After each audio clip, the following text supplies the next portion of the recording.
இன்னைக்கு உலகமே எதை பார்த்துட்டு இருக்காங்க அப்படின்னா, அமெரிக்க அதிபர் ட்ரம்பும் ரஷ்ய அதிபர் புட்டினும் நேரடியாக அலாஸ்காவில் அவங்க சந்திச்சு மிக முக்கியமான சில விஷயங்களை பத்தி பேச போறாங்க. அந்த விஷயம் இந்தியாவையும் சைனாவையும் ஆசிய நாடுகளையும் நேரடியாக பாதிக்க போகிறது. மிக முக்கியமான சர்வதேச ஊடகமான ரியட்டஸ் ஒரு அதிர்ச்சியான செய்தியை வெளியிட்டு இருக்காங்க. இந்த பேச்சுவார்த்தை துவங்குறதுக்கு 24 மணி நேரத்துக்கு முன்னாடியே Russia nuclear powered nuclear armed மிசைலை டெஸ்ட் பண்றதுக்கான முயற்சியில ஈடுபட்டு இருக்காங்க.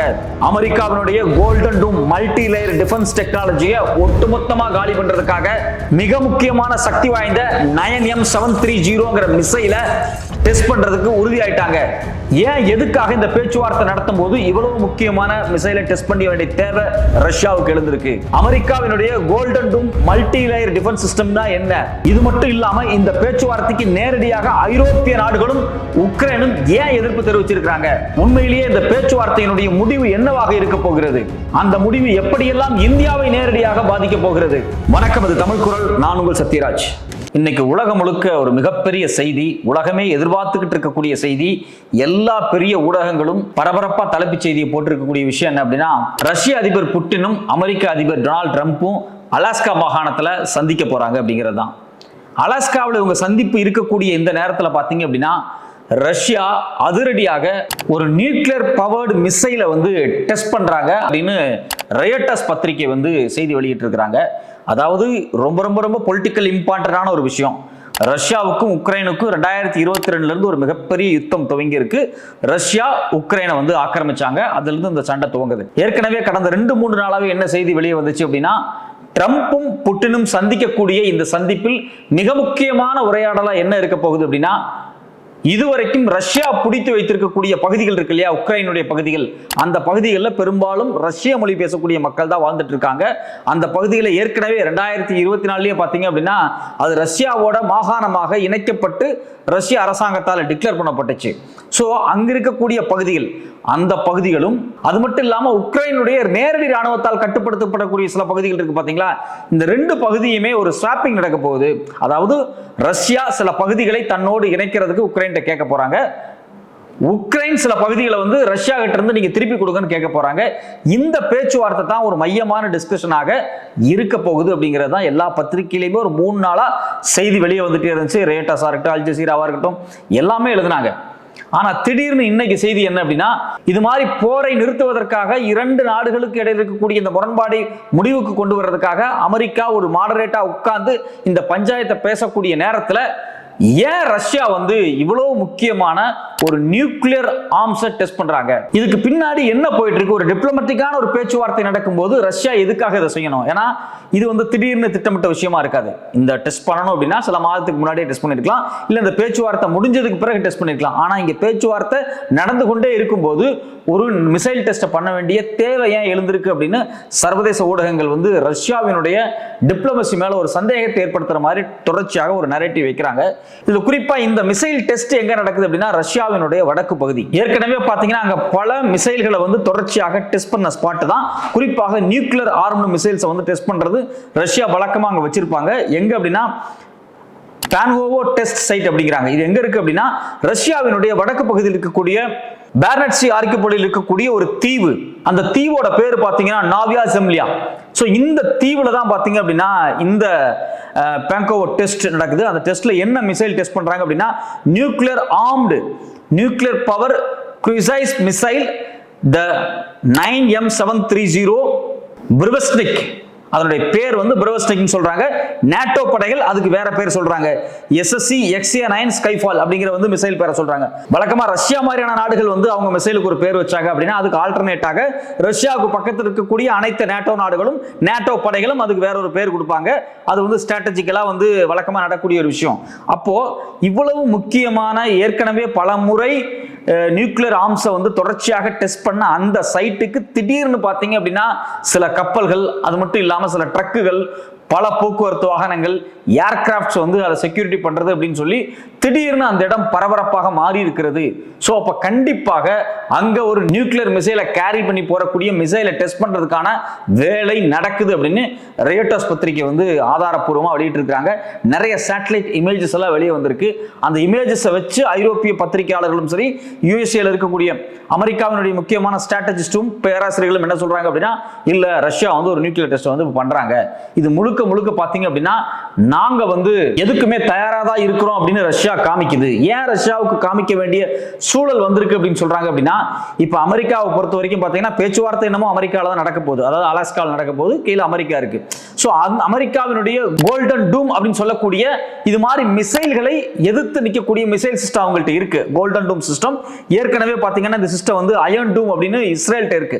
இந்த இஸ்ரேல் இருக்கக்கூடிய இந்த அயர்ன் டூம் சிஸ்டமா இருக்கட்டும், இல்ல கோல்டன் டூம் சிஸ்டம்னா என்ன அப்படின்னா, ஒட்டுமொத்த நாட்டையே மொத்தமாக எந்த விதமான மிசைல்ஸோ ராக்கெட்ஸோ வந்து அடிக்காம பாதுகாக்கிறதுக்கான ஒரு ஆன்டி மிசைல் டெக்னாலஜி.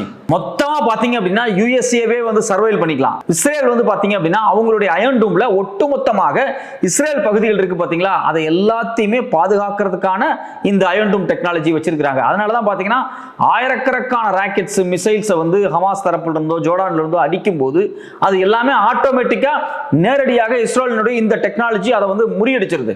இப்ப இதே மாதிரியான ஒரு டெக்னாலஜி வந்து இப்போ அமெரிக்கா வச்சிருக்காங்க. குறிப்பாக 2025க்கு பிறகு ட்ரம்பினுடைய தனிப்பட்ட பார்வையால் இது இன்னுமே வந்து பலப்படுத்தப்பட்டுகிட்டு இருக்கு. ஏற்கனவே பாத்தீங்கன்னா இஸ்ரேல்ல வந்து இந்த அயர்ன் டூம் டெக்னாலஜிக்காக அமெரிக்கா பல பில்லியன் டாலர்ஸ் பணத்தை செலவு பண்ணி உருவாக்கி இஸ்ரேலுக்கு கொடுத்திருக்காங்க. அதே சமயத்தில் அதே டெக்னாலஜி அங்க யாரு பண்ணது அப்படின்னு பாத்தீங்க அப்படின்னா, ரஃபேல் அட்வான்ஸ்டு டிஃபென்ஸ் சிஸ்டம், அதாவது ரஃபேல் நிறுவனமும் இஸ்ரேல் ஏரோஸ்பேஸ் இண்டஸ்ட்ரீஸ் இவங்க ரெண்டு பேரும் சேர்ந்து தான் வந்து இஸ்ரேலை உருவாக்குனாங்க.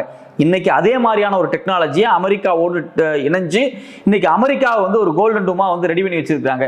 இந்த சூழ்நிலையெல்லாம் பாத்தீங்க அப்படின்னா ரஷ்யா நீங்க எவ்வளவு பெரிய அயர்ன் டூம் வச்சாலும் சரி, கோல்டன் டூம் வச்சாலும் சரி, எங்களுடைய பிரிட்ஸ்டிக் அப்படிங்கக்கூடிய இந்த ஏவுகணை இருக்கு பாத்தீங்களா, இது வந்து ஃபிளைட் என்ன ரேஞ்சுக்கு பறக்குதோ, ஒரு ஹெலிகாப்டர் ஃபிளைட் என்ன ரேஞ்சுக்கு பறக்குதோ அந்த ரேஞ்சில் போய் எந்த ரேடார்லையுமே சிக்காம எவ்வளவு தூரம் கிலோமீட்டர் கணக்கில் வேர்ல்டுல எந்த பகுதியா இருந்தாலும் சரியா போய் தாக்கக்கூடிய இலக்கை அது சென்று சேரும். ஸோ ஷார்ப்பா இப்போ வந்து ரஷ்யாவில இருந்து அடிச்சாங்க அப்படின்னா அது அமெரிக்காவுக்கு போக இருந்தாலும் சரி, அலாஸ்காவுக்கு போற மாதிரி இருந்தாலும் சரி, அது எந்த நாட்டுக்கு போற மாதிரி இருந்தாலும் சரி, எந்த விதமான ரேடார்லையுமே சிக்காம லோ ஹைட்ல ஒரு சாதாரண பிளைட் மாதிரி உள்ள பூந்து போய் அந்த ஸ்பாட்டை அடிச்சு உடைச்சிடும். இது நியூக்ளியர் பாமையும் சேர்த்து எடுத்துட்டு போற அளவுக்கு கெப்பாசிட்டி உள்ள மிசைல் அப்படிங்கிறது யதார்த்தமான விஷயமா இருக்கு. ஸோ அப்போ அமெரிக்காவினுடைய கோல்டன் டூமா இருக்கட்டும், இல்லை இஸ்ரேலினுடைய அயர்ன் டூமா இருக்கட்டும், இது எல்லாத்தையும் காலி பண்ற மாதிரி இவங்களுடைய ஸ்பெஷலான மிசைலை இன்னைக்கு ரஷ்யா டெஸ்ட் பண்றாங்க. அப்ப இது மாதிரியான ஒரு டென்ஷனான சூழல்ல, ஒரு டிப்ளமேட்டிக்கான ஒரு பயங்கரமான பவரா இருக்கக்கூடிய இந்த சூழல்ல இது மாதிரியான மிசைல் டெஸ்ட் வந்திருக்கு. இது வந்து அமெரிக்காவுக்கும் ரஷ்யாவுக்கும் இடையில இந்த டிப்ளமேட்டிக் டாக்ஸ்ல வந்து ஒரு பின்னடைவை ஏற்படுத்துமா அப்படின்னு பல கேள்விகளை முன் வச்சிருக்கிறாங்க. குறிப்பாக இந்த பின்னடைவு அப்படிங்கிறது ஏற்கனவே துவங்கிருச்சு தான். ஏன் அப்படின்னா ட்ரம்ப் ஒரு விஷயத்தை வந்து வெளிப்படுத்துறார். ஒயிட் ஹவுஸ்ல இருந்து பேசும்போது என்ன சொல்றாரு அப்படின்னா, இல்ல ரஷ்யாவும் அதே சமயத்துல உக்ரைன் இந்த ரெண்டுக்கும் இடையில் இருக்கக்கூடிய சில நிலங்கள் பிரச்சனை இருக்கு, அதை ஸ்வாப் பண்ணிக்கலாம் அப்படிங்கிற குறித்தா நம்ம வந்து ஒரு பேச்சுவார்த்தை எடுக்க போறோம் அப்படின்னு சொல்லி ட்ரம்ப் ஓப்பனா சொல்றாரு. ஆனா ரஷ்யா தரப்புல இருந்து ரொம்ப தெளிவா சொல்லியிருக்காங்க, அவங்க எந்தெந்த பகுதியெல்லாம் ஏற்கனவே வந்து பிடிச்சு ரஷ்யாவோடு சேர்த்து, ஏன்னா அங்க ரஷ்ய மக்கள் வாழ்றாங்க, அதனால இது எங்களுடைய மாகாணம்னு டிக்ளேர் பண்ணியிருக்காங்களோ அந்த பகுதிகளில் இருந்து 1 இன்ச் நிலத்தை கூட நாங்க விட்டு தர மாட்டோம் அப்படிங்கிற இடத்துல அவங்க வந்து உறுதியா இருக்கிறாங்க. அது மட்டும் இல்லாம இன்னும் சில பகுதிகளை சேர்த்து கேட்கறாங்க அப்படிங்கிறாங்க. ரெண்டாவது ரஷ்யா தரப்புல இருந்து வைக்கக்கூடிய இன்னொரு முக்கியமான விஷயம் என்ன அப்படின்னா, நான் பேச்சுவார்த்தைக்கு வர்றேன், இந்த சீஸ்ஃபயர் பண்ணலாம், ஆனா ஏற்கனவே சொன்ன மாதிரி அந்த நிலத்துல 1 பைசா கூட கேட்க கூடாது, நான் கொடுக்க மாட்டேன். ரெண்டாவது நாட்டோல எந்த காரணத்தை கொண்டும் உக்ரைன் சேரக்கூடாது, அதை அபிஷியலா அறிவிக்கணும். அப்படி அறிவிச்சா மட்டும்தான் இந்த பேச்சுவார்த்தை ஒரு முடிவுக்கு வரும் அப்படின்னு சொல்லி வெளிப்படையாவே வந்து புட்டின் தரப்புல வந்து ஏற்கனவே பேச்சுவார்த்தையிலும் சரி, இன்னைக்கு 2 நாளைக்கு 3 நாளைக்கு முன்னாடி இருக்கக்கூடிய அபிஷியல் டாக்குமெண்ட்ஸ் அதான் சொல்றாங்க. அதாவது நேட்டோ அப்படிங்கிறது ஐரோப்பிய நாடுகள் பிளஸ் அமெரிக்கா இருக்கக்கூடிய ஒரு பெரும் படை. இந்த படை எப்ப துவங்கப்பட்டுச்சு அப்படின்னா 2ஆம் உலக போருக்கு பிறகு. ஒரு பக்கம் பார்த்தீங்கன்னா அமெரிக்கா முழுக்க முழுக்க வந்து முதலாளித்துவத்தை நம்பி ஒரு முதலாளித்துவ நாடாக எழுந்து நின்றுச்சு. ஐரோப்பா ஏற்கனவே ஒரு முதலாளித்துவ நாடு தான். இன்னொரு பக்கம் பார்த்தீங்கன்னா ரஷ்யா அதை சுத்தி இருக்க நாடுகளை ஒன்றிணைச்சுக்கிட்டு யுஎஸ்எஸ்ஆர் அப்படிங்கக்கூடிய சோவியத் யூனியனா இருந்தாங்க. இது முழுக்க முழுக்க கம்யூனிஸ்ட் நேஷன்ஸ். அப்போ கம்யூனிஸ்டுகளுக்கும் கேபிட்டலிஸ்டுக்குமான இரு தேசம் பைப்போலராக இருந்தது. இந்த பைப்போலராக இருக்கும்போது ரஷ்யா தன்னை சுத்தி இருக்கக்கூடிய நாடுகள் எல்லாத்தையும் ஒன்று சேர்த்துக் கொண்டு வார்சா பேக்ட் அப்படிங்கிற பேர்ல ஒரு மிகப்பெரிய ராணுவ பலத்தை வச்சிருந்தாங்க. இன்னொரு பக்கம் பாத்தீங்கன்னா நேட்டோ அப்படிங்கிற பேர்ல அமெரிக்கா, பிரிட்டன், ஜெர்மனி, பிரான்ஸ் இது மாதிரியான நாடுகள்லாம் ஒன்னா சேர்ந்துக்கிட்டு இவங்க ஒரு பவரா இருந்தாங்க. இந்த ரெண்டு மிலிட்டரி பவருக்கு இடையில எப்பவுமே ஒரு மிகப்பெரிய ஒரு கோல்டு வார் இருந்துகிட்டே இருக்கும். 1991 USSR வந்து உடையுது. பல நாடுகள் ரஷ்யாவிலிருந்து பிரிஞ்சு போறாங்க. கம்யூனிஸ்ட் ஆட்சி அப்படிங்கிறது வேற மாதிரி மாறுது. அதாவது வேற ஒரு மிக்ஸ்ட் எக்கானமியா மாறுது. அந்த சூழ்நிலையில பாத்தீங்கன்னா இந்த வார்சா பாக்ட் அப்படிங்கிறது இல்லாம போயிருது. அதாவது ரஷ்யாவை சுத்தி இருக்கக்கூடிய நாடுகளை மொத்தமாக ஒன்றிணைத்துக் கொண்ட ஒரு ராணுவ பல கூட்டமைப்பு இருக்கு பாத்தீங்களா, அதை வந்து ரஷ்யா வந்து கைவிட்டுறாங்க. வார்சா பாக்ட் ஒரு முடிவுக்கு வந்துருது. ஆனா நேட்டோ இதை விடாம அப்படியே பிடிச்சிக்கிட்டு இருக்காங்க. இன்னும் ரஷ்யாவை சுத்தி இருக்கக்கூடிய பல நாடுகள் அவங்க யாருமே நேட்டோல சேராம நியூட்ரலா இருக்கக்கூடிய நாடுகளை கூட ஏதோ ஒரு வகையில நேட்டோல இணைக்கிறதுக்கான வேலையை அவங்க பாக்குறாங்க. இப்படி ரஷ்யாவை சுத்தி இருக்கக்கூடிய நாடுகள் எல்லாத்தையும் நேட்டோவுக்குள்ள கொண்டு வந்துட்டாங்க அப்படின்னா அப்புறம் அமெரிக்காவா இருந்தாலும் சரி, ஜெர்மனியா இருந்தாலும் சரி, பிரான்ஸா இருந்தாலும் சரி, எந்த நாடுகள் வேண்டுமானாலும் அவங்களுடைய மிசைலா இருக்கட்டும் இல்ல ராணுவ பலங்களா இருக்கட்டும் எல்லாத்தையும் கொண்டு வந்து ரஷ்யன் பார்டர்ல வைக்கிறதுக்கான எல்லா வாய்ப்பும் இருக்கு. இதை நேரடியா ரஷ்யா எதிர்க்கிறாங்க. இங்க பாருங்க, என்னை சுத்தி இருக்கிற நாடு குறிப்பா உக்ரைன் மாதிரியான நாடுகள்ல நேட்டோல சேர்க்கக்கூடாது. அது மட்டும் இல்லாம நேட்டோ தங்களுடைய எல்லா ஆயுதங்களையும் கொண்டு வந்து என்னுடைய நாட்டினுடைய வாசல் படியில் வைக்கக்கூடாது அப்படின்னு சொல்லி வெளிப்படையா இந்த பார்டர்ல கொண்டு வந்து வைக்கக்கூடாது அப்படிங்கிறது வந்து ஏற்கனவே காலங்காலமாக ஒரு பேச்சுவார்த்தையாகவே இருக்குது. இந்த சூழ்நிலையில ரஷ்யாவுக்கு மிக நெருக்கமா இருக்கக்கூடிய நாடு உக்ரைன். உக்ரைன் நேட்டோல சேர்ந்தா கண்டிப்பாக நேட்டோ படைகள் உக்ரைனுக்கு வந்தால் அது ரஷ்யாவுக்கு ராணுவ ரீதியாக மிகப்பெரிய பலவீனம் அப்படிங்கிறதுனால இந்த சண்டை தொடர்ச்சியாக போய் கொண்டிருக்கிறது. இன்னொரு பக்கம் பாத்தீங்க அப்படின்னா இன்னைக்கு ரஷ்யா உக்ரைனுடைய பகுதியெல்லாம் பிடிச்சு வச்சிருக்காங்கன்னு சொல்றாங்க இல்லையா, அந்த பகுதியில் ரஷ்யன் மொழி பேசக்கூடிய மக்கள் அதிகமா இருக்கிறாங்க. அது ஆல்மோஸ்ட் ஒரு ரஷ்யாவா தான் அவங்க கன்சிடர் பண்ணிக்கிறாங்க. அந்த பகுதிகள் எல்லாம் பாத்தீங்கன்னா ரேர் மினரல்ஸ் ரொம்ப அதிகமாக இருக்குது. இன்னைக்கு உலகத்தில் இருக்கக்கூடிய AI டெக்னாலஜியில அது செமிகண்டக்டர்ஸா இருக்கட்டும், இல்ல ராக்கெட்ஸா இருக்கட்டும், இல்ல டிஜிட்டல் டெக்னாலஜிகளா இருக்கட்டும், இல்ல செல்போன்ஸா இருக்கட்டும், இது மாதிரியான எல்லா விஷயங்களுக்கும் ரேர் எர்த் மினரல்ஸ் அப்படிங்கிறது ரொம்ப ரொம்ப ரொம்ப அவசியமான ஒரு விஷயமா இருக்கு. இப்போ அமெரிக்காவை பொறுத்த வரைக்கும் அவங்களுடைய டிஃபென்ஸ் சிஸ்டம், குறிப்பாக ஏர் டிஃபென்ஸ் சிஸ்டம் எல்லாமே டைட்டானியத்தை நம்பி தான் இருக்கு. டைட்டானியம் யார்கிட்ட இருந்து அவங்க வாங்குறாங்கன்னா சைனா கிட்ட இருந்து வாங்குறாங்க. இப்போ சைனாவுக்கு அவங்களுக்கு இடையில பொருளாதார பிரச்சனை வந்ததுக்கு பிறகு சைனா இறக்குமதி பண்ண மாட்டேன்னு சொல்லிட்டான். இப்போ வேற எங்காவது டைட்டானியம் வாங்கணும். அப்ப டைட்டானியம் மாதிரியான ரேர் எர்த் மினரல்ஸ் எங்க அதிகமா இருக்கு அப்படின்னா உக்ரைனுடைய அந்த ரஷ்யா ஆக்கிரமிச்சு வச்சிருக்கக்கூடிய பகுதி இருக்கு பாத்தீங்களா, அந்த பகுதியில தான் இருக்கு. ஸோ இது ஏதோ ஒரு வகையில பாத்தீங்க அப்படின்னா பொருளாதார ரீதியாக திரும்ப ஒரு சண்டை தான். இன்னொரு பக்கம் நேட்டோ அப்படிங்கக்கூடிய ராணுவ பஞ்சாயத்து, இந்த ரெண்டு பஞ்சாயத்தையுமே மையமா வச்சுதான் இது என்னைக்கு இருந்தாலும் பிரச்சனையா மாறும் அப்படின்னு சொல்லி ரஷ்யா அந்த பகுதிகளை வந்து பிடிச்சு தன்னோட இணைச்சுக்கிட்டாங்க. சோ இந்த பேச்சுவார்த்தையில இந்த எந்தெந்த பகுதிகள் வந்து திரும்பவும் ரஷ்யா கொடுக்கணும், அதே சமயத்துல உக்ரைன் சில பகுதிகளை விட்டு கொடுக்கணும், இந்த பேச்சுவார்த்தை தான் அலாஸ்கால வந்து இன்னைக்கு வந்து துவங்க போகுது. ஆனா அந்த பேச்சுவார்த்தை துவங்குறதுக்கு முன்னாடியே பாத்தீங்க அப்படின்னா ஐரோப்பிய நாடுகளா இருக்கட்டும் இல்ல உக்ரைனா இருக்கட்டும் இவங்க எல்லாம் பயங்கர கோவப்படுறாங்க. ஏன் அப்படின்னா உக்ரைனுக்கும் ரஷ்யாவுக்கும் வாரு, இதை மத்தியஸ்தம் பண்றதுக்கு அமெரிக்கா போகுது. அப்ப மூணு பேர்த்தையுமே உட்கார வச்சு பேசியிருக்கணும்.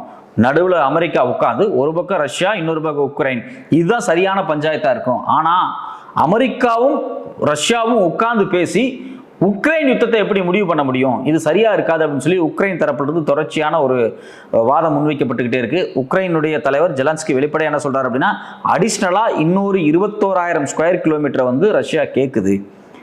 ஏற்கனவே பார்த்தீங்கன்னா எங்களுடைய 90,000 ஸ்கொயர் கிலோமீட்டர் எல்லா டெரிட்டரி முழுக்கவே பார்த்தீங்க அப்படின்னா ரஷ்யா வந்து அவங்களுடைய நாடா மாத்திட்டாங்க. இன்னும் அடிஷனலாக 21,000 ஸ்கொயர் கிலோமீட்டர் கேட்குறாங்க. ஆனால் நாங்கள் 1991 உக்ரைன் விடுதலை அடையும் போது அந்த நாட்டினுடைய மேப் எப்படி இருந்துச்சோ அந்த மேப்ல கொஞ்சம் கூட நாங்கள் வந்து குறைக்க மாட்டோம், எந்த பவுண்டரி நாங்கள் விட்டு கொடுக்க மாட்டோம் அப்படின்னு சொல்லி ஜெலன்ஸ்கி வெளிப்படையாக பேசியிருக்கார். அதே சமயத்தில் ஜெர்மனுடைய சான்சலர் ஃபெட்ரிஷ் மெர்ச் என்ன சொல்றாங்க அப்படின்னா இந்த பேச்சுவார்த்தையில் the path to peace in Ukraine cannot be decided without Ukraine அப்படிங்கிறாங்க. உக்ரைன் இல்லாம ஒரு அமைதி பேச்சுவார்த்தை வந்து நீங்க வந்து அமைக்க கூடாது அப்படின்னு அமெரிக்காவுக்கு வந்து நேரடியாக அவங்க சொல்லியிருக்கிறாங்க. அது மட்டும் இல்லாம we cannot accept the territorial issue between Russia and America are discussed or even decide over the heads of Europeans over the hands of Ukraine அப்படிங்கிறாங்க. அதாவது உக்ரைனுக்கும் ரஷ்யாவுக்கும் இருக்கக்கூடிய பிரச்சனையை அமெரிக்கா உட்கார்ந்து பேசுவது ஐரோப்பிய நாடுகள் வந்து ஏத்துக்கல அப்படிங்கிற மாதிரி அவங்க கருத்து சொல்றாங்க. ஏன்னா ஐரோப்பிய நாடுகள் உக்ரைன் விஷயத்தில் உக்ரைனுக்கு ஆதரவாக வெளிப்படையாகவே இருக்கிறாங்க. ஏன் அப்படின்னா அது ஐரோப்பாவினுடைய எண்டில் இருக்கு. இன்னொரு பக்கம் ரஷ்யா, இன்னொரு பக்கம் ஐரோப்பிய நாடுகள், இடையில பாத்தீங்கன்னா உக்ரைன் இருக்கிறதுனால ஐரோப்பியன்ஸுக்கும் இந்த உக்ரைன் அப்படிங்கிறது ரொம்ப முக்கியமான ஒரு ஸ்ட்ராட்டஜிக் பாயிண்ட். ஸோ அதனால அவங்களும் ஒட்டுமொத்தமாக உக்ரைனுக்கு சாதகமாக நிற்கிறாங்க. இதே சமயத்தில் பார்த்தீங்கன்னா ஐரோப்பிய ஒன்றியத்தினுடைய டிப்ளமேட் கஜா கலாஸ் வெளிப்படை என்ன சொல்றாங்க அப்படின்னா the US has the power to force Russia to negotiate seriously but any deal between the US and Russia must have Ukraine and the EU include. எங்களையும் உள்ள சேர்த்துக்குங்க அப்படிங்கிறாங்க. அமெரிக்காவும் ரஷ்யாவும் பேசுது, இதுல உக்ரைன் இல்லை அப்படிங்கிற ஒரு வருத்தம் இருக்கு. உக்ரைன் மட்டும் கிடையாது, ஐரோப்பிய நாடுகளும், ஐரோப்பிய ஒன்றியத்தை நீங்க ஒன்னா சேர்த்துக்கணும் அப்படிங்கிறாங்க. அப்போ ரஷ்யா, உக்ரைன், அமெரிக்கா, ஐரோப்பிய யூனியன், இந்த 4 சக்திகளுமே உட்கார்ந்து பேசணும் இந்த பிரச்சனைய அப்படிங்கிற மாதிரி இன்னைக்கு ட்விஸ்ட் அடிச்சிருக்காங்க. இந்த ட்விஸ்ட் எல்லாம் ஏன் இன்னைக்கு வருது அப்படின்னா, ஏதோ ஒரு வகையில ட்ரம்ப் ரஷ்யாவுக்கு சாதகமா, புட்டினுக்கு சாதகமா போயிடுவாரு அப்படிங்கிற பயத்துல இருந்து வரக்கூடிய ஸ்டேட்மெண்ட்ஸ் தான். ஸோ இப்போ இது எல்லாத்தையும் ஒட்டுமொத்தமாக எடுத்து வச்சு பார்க்கும்போது, ரஷ்யாவுக்கும் அமெரிக்காவுக்கும், அதாவது புட்டினும் ட்ரம்ப்பும் அலாஸ்காவில் சந்திக்க போறாங்க. இந்த சந்திப்புல இந்த நிலம் குறித்தான பேச்சுவார்த்தை இறுதி செய்யப்படும் அப்படின்னு எதிர்பார்க்கப்படுகிறது. அது மட்டும் இல்லாம இந்த பேச்சுவார்த்தையை நடக்குமா, ஒரு சுமூகமா போகுமா அப்படிங்கிற பல கேள்விகள் ஏன் எழுந்திருக்கு அப்படின்னா, ரஷ்யாவினுடைய இப்ப இந்த நியூக்ளியர் டெஸ்ட். இன்னொரு பக்கம் பார்த்தீங்கன்னா, ரொம்ப சின்ன பிள்ளைத்தனமா புட்டினையே கைது பண்ண போறாங்க அப்படின்னு எல்லாம் பல பேர் பேசிக்கிட்டு இருக்காங்க. சில பேர் வெஸ்ட்ல இருந்து சொன்னதாக, அதாவது புட்டின் அலாஸ்காவுக்கு வந்த உடனே அமெரிக்க அதிபர் முன்னாடியே புட்டின் கைது செய்யப்படுவார் அப்படின்னு எல்லாம் பேசுறாங்க.